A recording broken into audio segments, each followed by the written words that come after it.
Here's one of the tools that we use, and we're fanatical in its use. It's called a depth stick.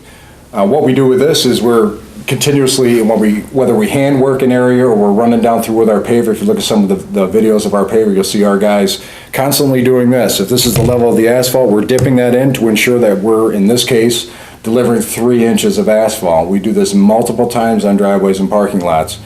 The setting here is at 3. This indicates that the last job we did with the depth stick was binder asphalt. We'll set it 1.5 inches when we're doing top.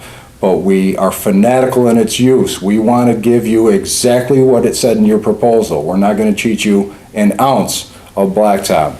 Another thing that we're very fond of using, I mentioned this briefly before, is a heat gun. Asphalt does not compact under 175 degrees. If it's too hot, it doesn't compact very well either. So there's kind of a sweet spot in there. So we're always checking the mat. We're shooting the mat to find out what temperature it's at and when the best time it is to get our roller onto it so that we get the ultimate compaction.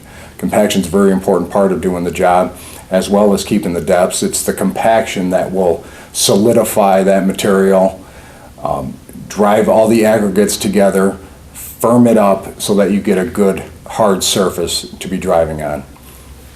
Remember that asphalt is the best selection in our area. We're susceptible to freeze and thaw.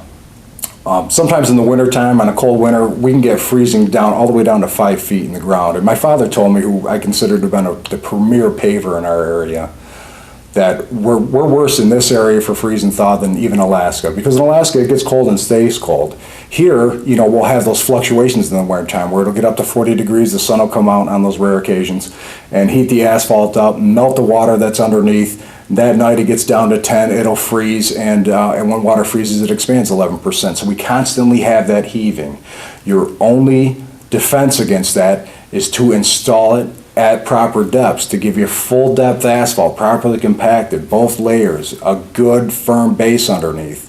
Even our stuff is sometime, I will guarantee, is going to crack. It's going to happen because of all the freeze and thaw, but I want to delay that as long as is possible. When you have guys coming in putting in thin layers like this, it's going to happen really fast. Do it right.